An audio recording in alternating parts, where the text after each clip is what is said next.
This is WFO Radio. For more than a decade, FTI has strived to become the leader in the aftermarket performance transmission and converter industry. We've joined forces with McLeod Driveline Components under the leadership of Top Fuel Funny Car pilot Paul Lee, and now have a larger distribution network, more resources, and more power. Come see us in the pits and ask how you can join the FTI family. It's not cheating, it is the competitive edge. We are live from Wild West Engineering. Hey everybody, I'm Joe Castello, and this is WFO Radio from Arizona, following up the Arizona Nationals at Wild Horse Pass Motorsports Park, an event that was incredible, packed houses, great racing. It is all great. It was great, super great. And we are at the house of Aaron Reinhart, the shop where you see every week. I'm here and he's in South Florida. Not quite. We're going to bring on Alan in a second. We're going to take your comments. We're going to talk about the race. But first, got to tell you about the people who make it possible for me to go WFO. You already heard from the folks at FTIperformance.com. Paul Lee and the team doing a great job. A full driveline company, and really appreciative that FTI Performance coming on board this coming week. The baby Gators out there before the Gator Nationals. It's going to be great. Alan is going to be down there. I'm sure there will be a lot of FTI transmissions and converters battling it out for the win. Thanks to Paul. Thanks to FTI. And if you are looking for a great new transmission for your big money bracket race car, your local bracket race car, your .90 car, check out FTI. They're involved in all kinds of stuff from monster trucks, mega trucks, and more. FTIperformance.com. Total Seal piston rings. Spent the day yesterday at Total Seal and learned so much from Keith Jones and Kevin and obviously Matt Hartford. They have put together such a great company over there doing meetings and all of that stuff, but it's all about ring seal. Seal those cylinders. Keep the fuel like the McDLT of engines, right? The hot side hot and the cool side cool. Nobody gets that reference, but it's old, but it's also applicable. You got to keep the fuel and the oil apart. That's what the ring does. It seals it, and that's where the horsepower comes from. But you want it to be as least restrictive as possible. That's what Total Seal is all about. Go to TotalSeal.com to find out more. Give them a call and tell them you heard about it on WFO Radio. SamTech.edu, the School of Automotive Machinists and Technology. We always say start your education at full speed. I am in Alan Reinhart's machine shop. I do not know how to use any of this stuff. And I am, annoyed, right? Like, man, I wish I could have gotten a good education to learn how to do stuff, build stuff, make stuff. And that's what everybody at SamTech is doing, motorsport EFI tuning. Call Brian Massengill. Say Joe Castello said to call you. I'm interested in education. You're approved to train veterans under the GI Bill, etc. SamTech.edu. Very proud to promote those guys. And then there's Frank Hawley's Drag Racing School, the Dragster Adventure at frankhawley.com, where you can drive a dragster. It's just that simple. The experience of driving a dragster, how much fun is that? It's super fun, and it's not very expensive if you really think about it. Courses start at $399-ish, and you can go out there, half track, 2 full track runs. You can even set up a race, the Dragster Adventure Challenge. Call Frank. This is WFO Radio. And I think we're back. WFO, let us know if we are back, as we are out here at Wild Horse Pass Motorsports Park. What? At Wild West Engineering? That was just programmed into my mind. Michael Heiner's out there. Let's see what Michael Heiner has to say. If he's at Allen's, there's probably isn't any internet access, right? We've got Scott is out there who says it could be the Soviets. It's not. It was my internet access. But look at this. We're back and we're good. Let's move forward. You know you're in trouble when Reinhart's the one that has to fix your tech problem. I've got no response to that. That's a very legitimate deal. It was really your hardware. We signed in, but we should have done this to begin with, but it doesn't matter. What we're going to do is move forward. That's right, everybody, following a great race, the Arizona Nationals. Alan, let's get right into it. Of course, our great sponsors, FTI, Total Seal, Frank Hawley's, Marvin Rodak, SamTech. Big thanks to all of you folks for making it possible. What a great race at your home track. It was. What have we said over and over? Give us good weather, we'll give you a good race. We had great racing all 3 days. The qualifying Friday night was unbelievable. Funny Cars put on a whale of a show. The dragsters, maybe not so much, but they certainly came back around on Saturday in qualifying. And then Sunday was just like, throw down. Who's got next was pretty much the whole theme of the day. Exactly. Having more cars than qualifying spots. We've seen it for a couple of races, certainly most categories. It's changing the game. In pro stock especially, like they've got to swing for the fences to get down the racetrack, and it's causing some challenges. Seeing Troy going into the last qualifying session, Hartford had some struggles. Steve Graham told me, he's like, it's never been harder. We're lost. We're going to swing for the fences. They did. They had a great run, still didn't qualify. But that's the way it is. When you had, we have 19 pro stock cars there, I think. And then we had great conditions all weekend long. So Friday night was solid, but that didn't set the pole. And then Saturday in the morning, you were capable of making a good enough run to get in. And then Saturday afternoon, coming into the final session, it's like, okay, who's not qualified? Okay, now they're in. Well, now they're 14. Now they're 15. Now they're 16. Now they're not in anymore. And there were 4 or 5 cars that when they came up to make their run weren't qualified. And it's like, look, you either put it together right now or you're going home right now. And it ended up making it's just a very strong field when it goes that way. And then you line them up and turn them loose. Heiner out there, who they had a great weekend. Since They Michael did. is out there, like that team is really moving in the right direction. 21 pro stockers for Gainesville right now. And for those of us, we like pro stock, right? Like, I do. How fun is that? That your back is against the wall right from entrance. As long as you're not number 21, it's lots of fun. Or 17. Yeah, 17 would suck too. 17 into 21, though, it's almost like, but you just don't want to be that last guy. Right. I mean, maybe we'll get to the point where we can have like a second chance race among 17 through 21. Who knows? You don't want to do that. Okay. Top Fuel, Mike Salinas. How was he on the stage? He was very emotional in the media center. He lost it for a second. We're going to talk to Mike later on in the week. So meaningful because it was like, I don't want to say the training wheels were off, but this was him. Alan Johnson moved over to Castello Motorsports. They decided to bring in Rob Flynn. Rob Flynn, who, I want to say was discarded, but just like the odd man out. And their struggles last year, it was like, that it was Rob's fault. But for Rob to be able to guide that team to a win 2 races in, it's got to be very, very emotional and positive. And it looked like Mike felt it. Well, and they ran well in Pomona, too. I mean, it certainly wasn't a fluke. They had a really good race car for both of the weekends. Now, Rob comes in. He's got a good combination. He's got a solid team. He's got everything. It's not like you're starting from scratch when you walk into a place like that. But they did a really nice job with it. And on a throwdown day for Top Fuel, you couldn't leave a whole lot on the table. I'm really surprised that a 75 won the final. I really thought we were going to be side by side 67, 68, somewhere in that neighborhood.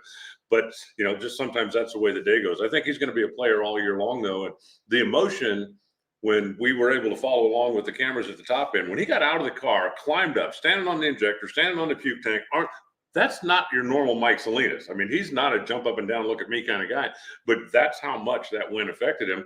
And as we talked about when he was on the stage, I said, last year, and it's, when there was talking, and then when word was out, Alan Johnson officially is going over to Clit, everybody went, well, that's the end of Salinas. You'll never hear anything from him again.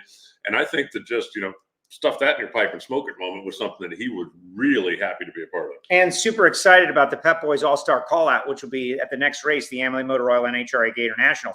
Told us in the media center, he's bringing money. He wants to gamble. He's like, I want to gamble on the starting line. Is that allowed? And I was like, I don't know if it's allowed. Of course it's allowed. Of course it's allowed. Hey, Blake in Wyoming is out there, says it was a dream come true meeting you in Pomona. Hey, Blake, aim higher. Just kidding. But we hung out with Blake a little bit. That was cool. He loved it. Yeah, you will not find a more hardcore fan. It was really nice to be able to spend a couple of minutes with him. So I'm glad that we had good weather. I'm glad that we had good racing for him.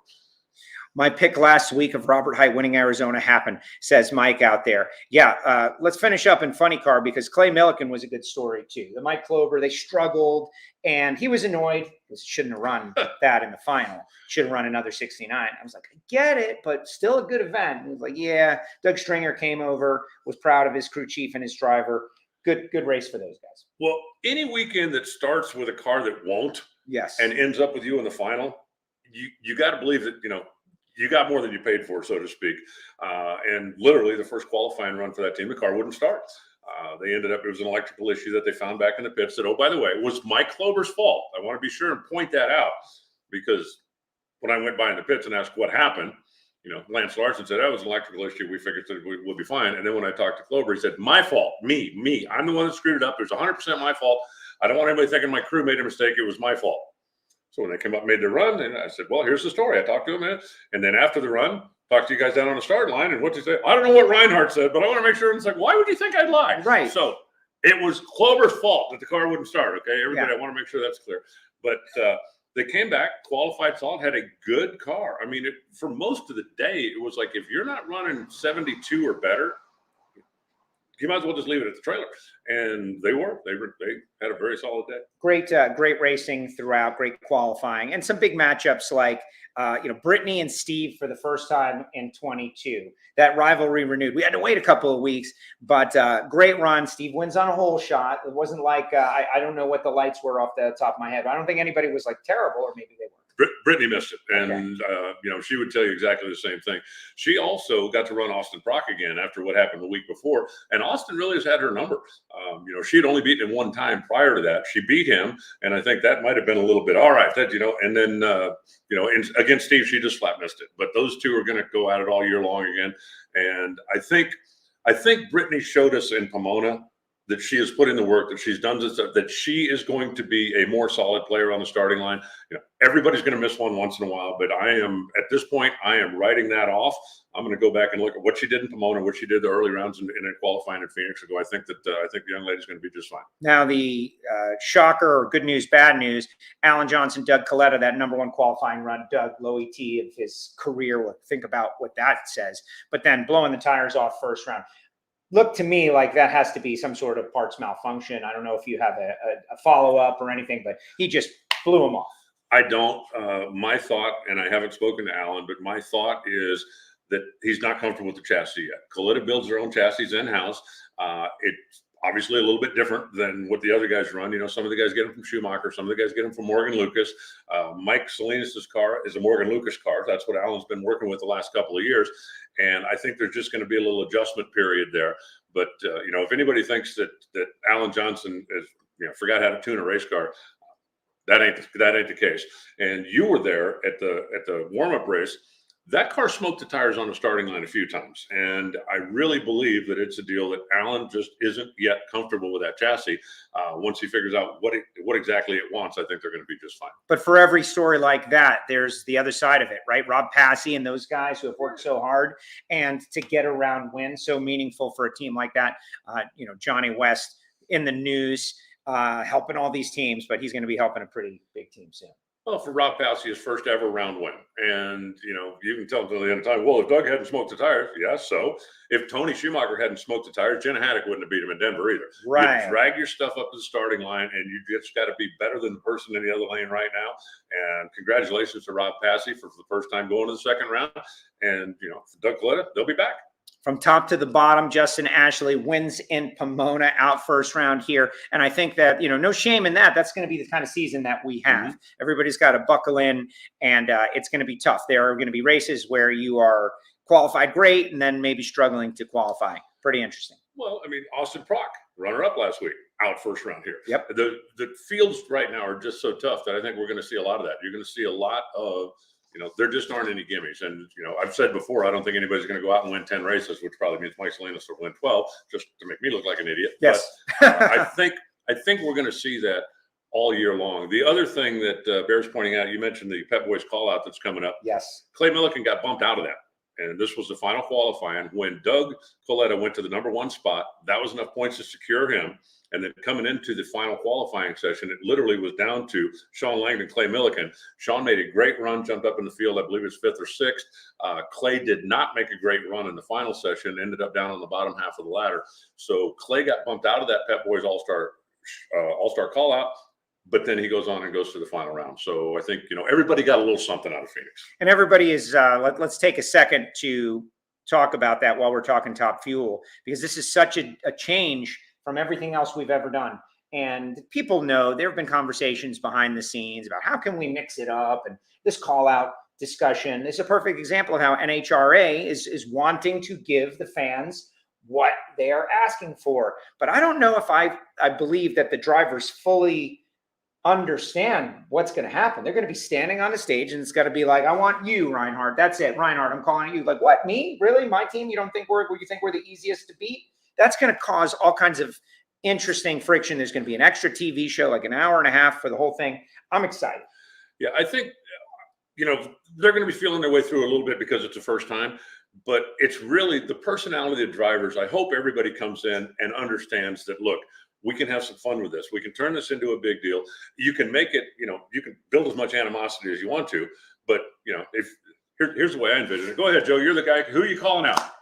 I am calling out, are you in this deal? Yeah. I'm calling out you, Alan Reinhart, because I think you're the You easiest are. to beat. I think that's a good call, Joe. That way you can make your dinner reservation at 6 o'clock, because I'm still going to be racing after I kick your tail and come back. Perfect example. Some back and forth. Sure. Don't just take it, drivers. Don't just take it. Come back with it a little bit. Oh, you picked me. I guess maybe I'll show you, or maybe I won't, because my team is great and I love my guys. That's not what we're talking about. Have fun with it.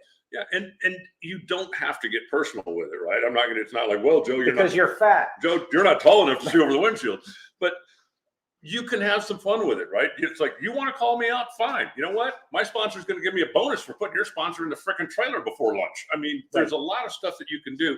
The biggest thing, make the fans care. Make the fans care. I've said it for years. If, you need to have some kind of, right now, Steve Torrence and Brittany Force, they're not throwing rocks at each other, but the fans all understand that there's a little bit more there. When Steve and Brittany pulled the starting line, everybody's pulling for somebody. They've got a favorite. If Joe and I pulled up in Top Fuel, everybody go, okay, well, if it's a good run, or if they both smoke the tires, or maybe something. But you've got to make the fans care about who wins, and having an opportunity to be what will literally be on stage making the call outs and letting the fans know, hey, I take this seriously. I came for the money. I want to show everybody that I'm the big dog in this porch.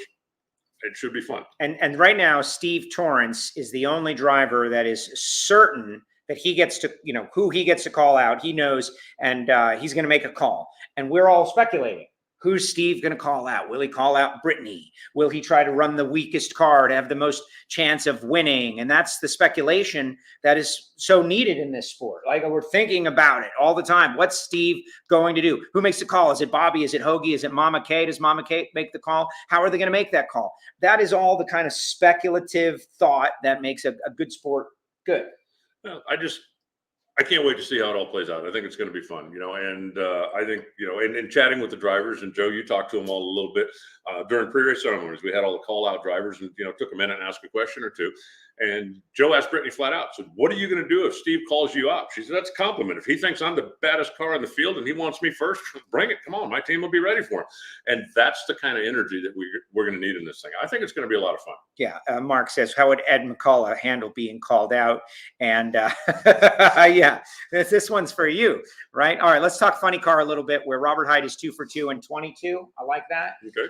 And, Jimmy Prock, they have been on rails, the consistency, living in the 80s. Robert has said, they went back to their 2019 clutch setup with some hybrid additions. Whatever it is, it's working. But boy, was that if you paid to see that funny car final round, Tony Stewart's first final round with Matt Hagan, he was super excited, although he did try to choke me. That was kind of interesting. And Robert gets the stripe. But what a strong start for John Force Racing. Robert made 7 runs during the course of the weekend, and the slowest was an 86. In qualifying, he went 85, 85, 84, ran the table in the 80s all week on Sunday, or all day on Sunday. Final round was an 83, which I believe was his best, or within a couple of thou of his best of the weekend. The car's just amazing. And you shouldn't be able to do that with a funny car. Really, as temperamental as they are, but the weather was good. The track was good. Safety Safari did a magical job. The thing that surprised me more than anything about looking at the funny car ladder was the complete lack of upsets. Complete. In the first round, Alexis beat JR. Okay. That's 9 takes down 8. That's not exactly a huge upset. But other than that, every higher qualified car won. Second round, every higher qualified car won. Semis, every higher qualified car won. And then the final, number 2, Robert beat number 1, Matt, from the qualifying sheet. So the only 2 races out of 15 races, the only 2 all day, where a lower qualified car beat a higher qualified car, 8 beat 9, or 9 beat 8. And then in the final, 2 beat number 1. And you contrast that with Top Fuel, where the number 13 qualifier went to the final. It was just a strange day. When you look at the funny car ladder and go, man, this is wide open, and then go, okay, just pencil in all the favorites all the way down. It was crazy. And Robert obviously disappointed that there's no race this weekend. Yeah. Or today or whatever. He wanted to go to another race ASAP, because what they've got going on is pretty cool. Hey, when you got momentum going like that, and everybody knows it, everybody that competes knows it. And it doesn't matter if you're playing tiddlywinks, if you're bowling, when you're on a roll, you want to compete every day, because everybody knows at some point the wave is going to come to an end, so you want to ride as long as you can. Now, that having been said, Funny Car is stacked, and just the performances like Wilkerson looking good, Cruz Pedregon looking good, everybody looking good. It's going to be throwdown all year, and there will be an all-star call-out race for the Funny Cars as well, and that's going to happen at the U.S. National. People are asking about, like, how does that, what does it mean? Can you be called out twice? No, it's pretty easy. There are 8 drivers. One gets to call out someone, and if it's 2, then 3 will get to call out someone, and on down until there's nobody left to be called out. There's 2 people remaining, and they'll race each other. They'll run first round. The 4 winners are going to go on stage, and based on low ET, right? Correct. Based on low ET, they'll call out again. So let's, say those 4 guys, all right, I want to run you, and really there'll only be 2 left. And then the field is set. And then the field is set. Whoever is the quickest car gets the option of who he wants to run in the next round. And so it should be fun. It really should. It should be a good event. And as you mentioned, there's an extra TV show for it. It's going to be on the big network on Fox. So, we're all going to kind of feel our way through it for the first time, but I think it's going to be good. Absolutely. And we're going to be there. And we're going to move on to Pro Stock now. Before we do that, and thank you, everybody. We're on location here at Wild West Engineering. Right. I almost did it again. Wild Horse, it's like 48 hours ago, Alan. It wasn't that long. But, we're in the Wild West, man. There's a cacti right outside here. And I got to ride in Alan's Mustang earlier today. So it's a great day for me, regardless. But you're going to the Baby Gators this weekend. I am flying tomorrow. You're flying tomorrow. Yep. You're going to Gainesville, Florida. And think about that in general. We've got racers that are on the move right now. We do. A lot of the sportsman racers are staying here because there's also a double divisional at Wild Horse this weekend. So a lot of the sportsman racers that were here are going to stay here. By the way, if you were at the race and you missed it, your ticket from Sunday at Wild Horse will get you into the regional race on Saturday for free. So if you want to come out on Saturday and check out some of the sportsman action out here, just bring your ticket from last weekend and it gets you in the gate for free on Saturday. Free drag racing. What a great deal. If you're in this part of the country, that is, I don't know what's the deal with the Baby Gators. I don't know what their promotion is, but that's a great race to go out to because class eliminations. Yep. Right? Class eliminations for the Gator Nationals are held at the Baby Gators. I'm going to be in West Palm Beach bracket racing myself, trying to win, trying to get it done. But let's talk Pro Stock. As Heiner wants to know, is the couch still here? The couch is not here. I don't see it anywhere around here. The couch is not here. Alan, you make money on the couch. Like that is the craziest story. This guy makes money off of everything. A couple of friends of mine decided that for Christmas I needed more seating. So somebody had a couch that they got for free, I guess, on Facebook. Yes. And went home and put some casters on it so I could roll the thing around, and then brought it down here and basically dumped it in my lap. And that was quite the funny moment for them when they brought it down here and dumped it in my lap. So I put it on Craigslist and sold it for $200. $200 this guy made off of garbage. Hey, it was an Ethan Allen sleeper sofa. It was really nice. That's how you do it, folks. That's how you make money. All right, let's talk Pro Stock, which I think we were super excited. Kid Chaos gets that #1 spot. The elite cars are super fast. KB maybe are a little bit of a tick behind. Kid Chaos is able to get to the semis. Troy Coughlin, who struggled to qualify, then went right near to the top. He makes the final round, takes down Kyle on a race that I'm sure neither one of them really hit the tree on that one. And it's kind of a war of a, somebody's got to win. Somebody's got to win. But I think Troy Coughlin probably was almost a sigh of relief because his car in Pomona was not great. And they would tell you the same thing. They came here to Wild Horse and was not great. But going into the final qualifying session, when he pulled up the starting line, wasn't qualified, and made a solid run, ended up with third, fourth, somewhere well up in the top. And so that was whatever it was that had been bothering that car, they fixed it. Because from that moment on, it was fine. And I didn't talk to anybody, so I don't know. A lot of times in those cars, it could be something as silly as like a shock timer or something like that, that once you find it, it's just fixed. It's not like, okay, well, we need to check this and this. And so whatever it was, they fixed it. That car now is fast. He still hasn't won a Pro Stock race, but it looked pretty good this past weekend. And for Aaron Stanfield, it's almost like, the gods gave him one back. He got in the final round last weekend, had a really good car. They ended up breaking an engine in the semifinals. And what happened, they had a coil go bad in the semifinals. And misfiring on a Pro Stock engine is not good. It's not like a cylinder went out. It was like, I believe it was just like fired at the wrong time and ruined the thing. So they had to swing an engine in for the final. where you're going through all the stuff, doing everything. You start it up. Okay, yeah, it's fine. Let's go to the starting line. But it still had a bad coil. And you don't notice that when you're idling in the pits. So they went up the starting line. When he dropped the clutch, it was on 7, and that was pretty much the end of his day. But after having a mechanical issue cost him the potential win in Pomona, he comes back to Phoenix and gets the win. And I think that's almost like poetic justice. And of course, he's the point leader now because you're talking about 2 final rounds, 1 win, 1 runner up, 2 races. So he's looking pretty good. Camry Caruso gets her first final round, and you dropped an amazing stat that Camry was the 3rd lady racer to get around victory in pro stock. Lucinda McFarland, back in 1992, saw 1 win light. Erica, obviously, is Erica. Yeah. And Camry is only the 3rd female pro stock racer to ever turn on a win light on Sunday. I have a feeling that Camry's going to turn on a few more of them before it's all over with. You know, whether or not she'll ever catch Erica remains to be seen. But I think that, you know, she's definitely here for good. I can't wait till the first time those 2 line up together, though, because that's going to be a historic moment. It will be. You know, crazy stat. Obviously, you know, in Top Fuel, women have raced each other head to head 100 times over the years. In Funny Car, not quite as many, but plenty. You know, between the Forest Girls, between Alexis, between Melanie Troxel, there have been plenty of times when they've had female funny cars run head to head. In Pro Stock Motorcycle, it happens, you know, 6 times a week. Yeah. There are so many lady racers in that, but never in Pro Stock have 2 females gone head to head in a side-by-side race. So that will be a historic moment when it does happen. Now I'm talking about Aaron Stanfield. The 50 by Stanfield put up there. That's the quickest run in a long, long time. Aaron Stanfield is on a mission, and what a great week he had. We're going to speak with him either later this week or early next week. So busy, obviously. Oakley comes into the world, and he made the final, and he's a new dad, and he's loving it, and come right out here and got after it. Although he told me in the media center, he didn't like his driving. He thinks he can drive better, that he didn't perform to his best.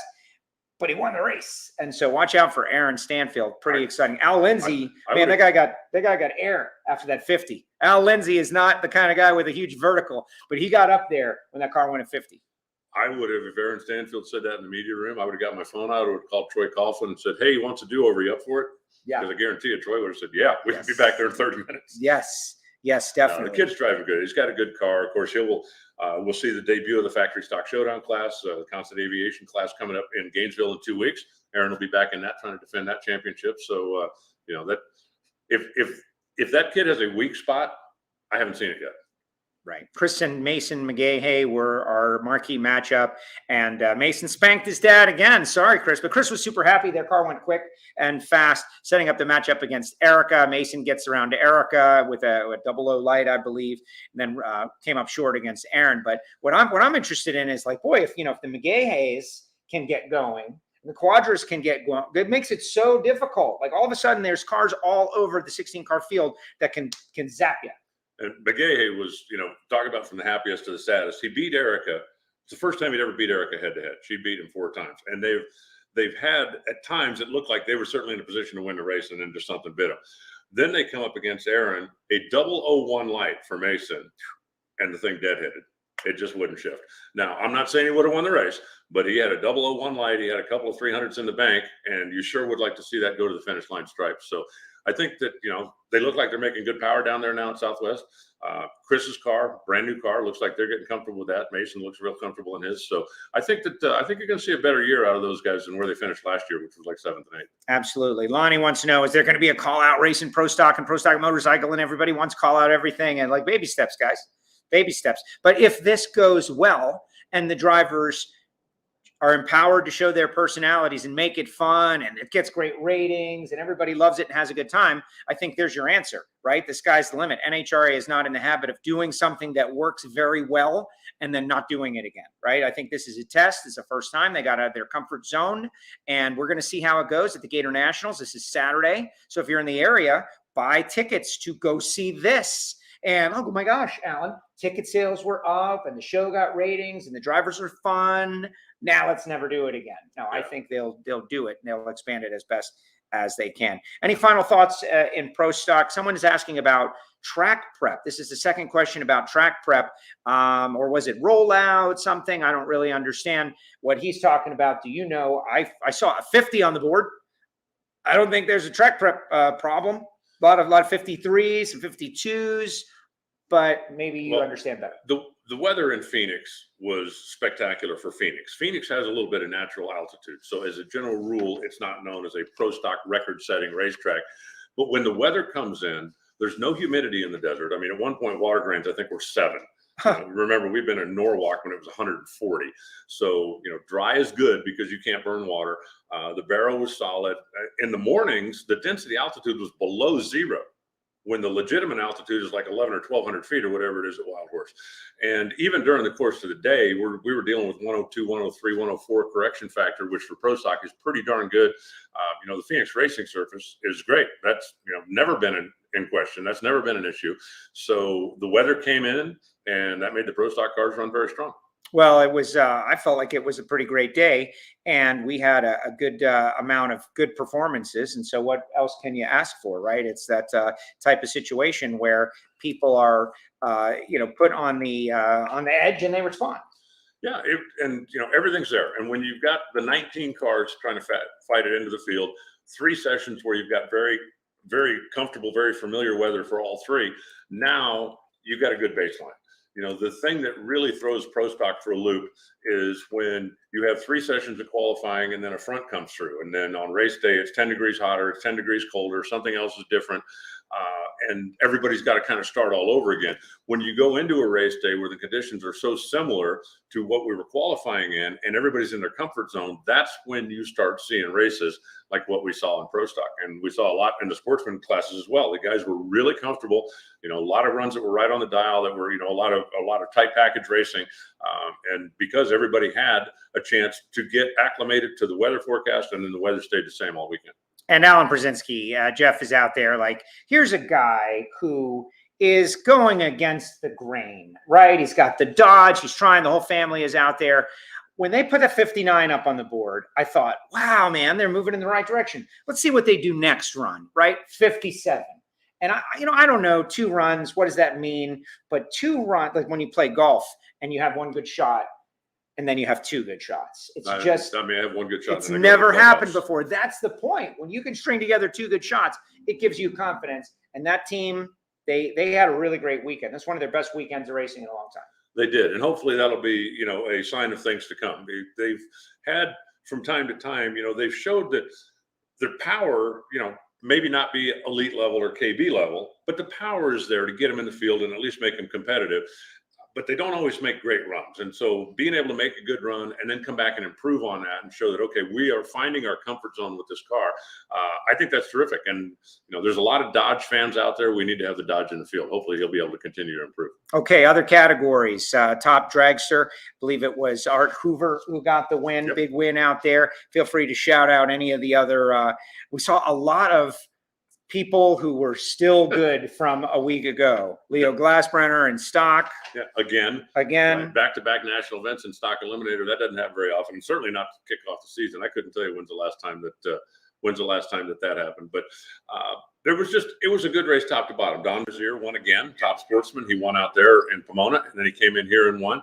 I got a feel for Mike Furter. Mike Furter, who had a leak in the final, did the burnout. When he's backing up from the burnout, there's a little puddle and drip, drip, drip under the car. They shut him off, so he didn't even get a chance to go out and contest for the final. But that is heartbreaking stuff. But top to bottom, again, it was just a really good race. A really good race, a lot of great stuff, and we'll double back next week as we get into our the Baby Gators results and all of that. But right now, I want to try to look around the shop, Alan. I want to try to look around the shop if we can do it. Let's see what happens here.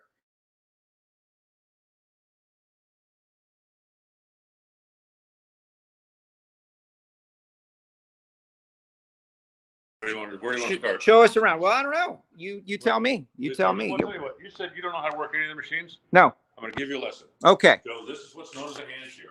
Okay? Yes. Here. Yes. Here. Tremendous. You want to try it? Yeah. You want to try it? Yeah. Okay. You're in charge. Just point it at me. Don't push any buttons. I'll hold this. Here we go. Yeah. Don't cut my fingers off. Don't put my finger in there. Wow, man. I wish I had one of those. Okay. No. I wish I had one of those. Okay, next. Do you feel empowered? Yes. The tubing bender hangs under the shop right there. It actually bolts in the same stock place if I'm doing a roll case thing, and that's what I use. My museum that most people have probably seen, various parts and pieces and things that when people come by, it's like, oh, This is going to be a video coming up at some point. Top fuel crankshaft, pro stock crankshaft, both 500 cubic inch engines. But look how different the crankshaft is. Yes. Look how different the crankshaft is. And so that'll be an upcoming video. But you know, my big steel workbench and my museum that people have seen when I've done stuff in the past. And look, it's Wally. Yeah. Hey, Wally. Joe, by the way, hit the slot machine a couple of times and actually won $1. I didn't pay him. Just so everybody knows. I put it right back in, guys. He did. He fed it right back. I put it right back in. So the Mustang, famous in song and story. Don't show the left side. Okay. It hadn't been fixed yet since the tire incident, but lessons learned. Motorcycles, which live here when they're not being ridden. I got a new insurance card for it. I need to slide that thing into the slot downstairs. And then the other side of the shop is where the machines are. So there you go. What are we making? Right now, I don't have really a whole lot of stuff going on, but I can make, if there's something you need, I know you're unhappy with your computer, we can do something with it. By the way, not to be plugging sponsors or anything, but a complete McLeod clutch, flywheel, hydraulic throwout bearing, hydraulics, and everything from the flywheel bolts to the bell housing. That is an upcoming project. I was going to say, will that work in a Cadillac CTS-V? Probably not. Probably not that exact one, but they do have one for it. And so that'll be an upcoming project. But that's my happy place. And if you go to NHRA.com and go look someplace, I did a shop tour a while back where I walked around and talked about all this stuff. One of the things that I'm just think is interesting, some of the machines, some of the things that I have here in the shop have got quite a history. Like the lathe that I have came out of Joe Amato's shop.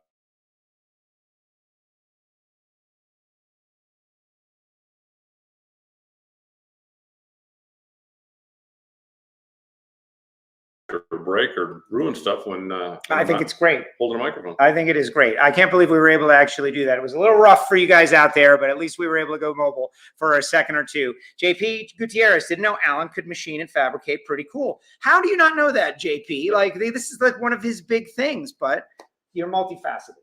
I'd love to show you the radiator mounts for my Mustang, but I'm not taking the radiator out. And it's one of those that the saddles that are stock are stamped steel, and they do a perfect job, and they would live and last forever.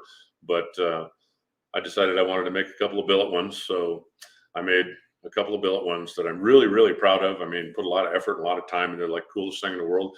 But the only way you can see them is if you either have X-ray vision or I take the radiator out. I'm not doing that, so yeah. I don't care if anybody sees them or not. I made them, and I know they're there, and I just kind of like thinking with stuff, you know. I have all the machines I have are manual. I like turning the handles. I like, you know, and there's also been times when, you know, I showed you under the hood of the car, some of the brackets and some of the stuff where I'll make a bracket 3 times because I'll make it, yeah, I don't like that one. Just going to go give me something else and I'll start over again. But that's the fun of it, though. You do that not because you have to do it. You do it because you want to do it. That's a different story. And, you know, you make it better each time. Jeff mentions Mark Yeager over Mike Boehner, 12-pack Super Gas Final. Yeah. Absolutely. Heiner says, I've heard him talk about it, but I've never seen the work. I've seen the work this morning, Michael. That's why I came out here to inspect the work. And I can tell you, it's good, man. This whole place is great stuff. He's got an awesome hangout here. And we went for a ride in the Mustang. No, we didn't. Well, we went for a very calm, very basic. Yeah, 35 miles an hour. Well, if that, because it was cold, right? Barely got in second gear. That we did. It was because it's, you know, it's middle of the day right here. And by the way, Michael Heiner, do you really want to whine about having not seen my Mustang when you should have? And I'm not the one who didn't show up after I promised I would. Do you really want to have that conversation? What happened? Heiner was supposed to come here and he didn't make it happen?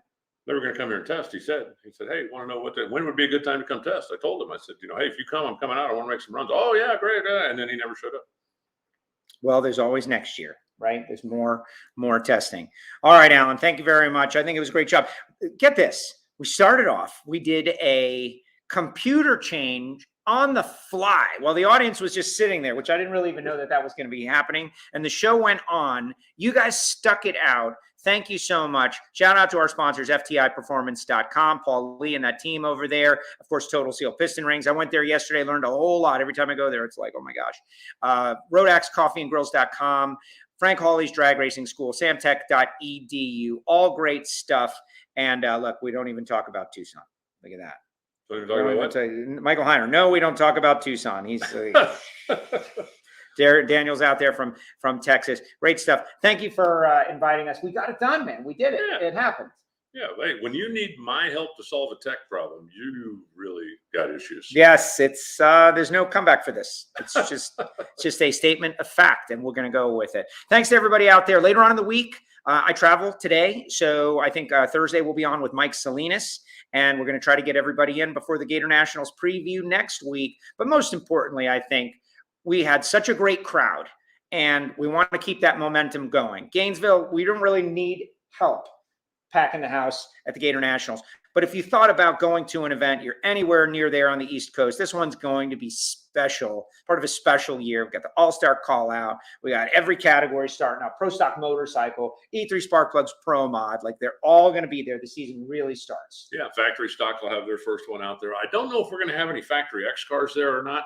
I'm hoping that we might see one in Comp Eliminator just come out and, make some shakedown runs or stuff and kind of get a handle so we can get some kind of an idea about exactly, what they're going to look like, what they're going to do, and how they're going to run. So I'm really looking forward to seeing that. I know we're going to have the class later on in the year, but maybe Gainesville, somebody will bring one out. I know there's a bunch of them that are in the works. Excellent. Super excited. All right, everybody, that's going to do it. Hit the archive. The Ignition Show is in the archive, and we are good to go. From Wild West Engineering, Alan Reinhart's shop, in Tucson, Arizona, we are WFO, and we are out of here. Thank you, everyone. We'll see you next time. Thanks for coming to the races and all the kind words. WFO.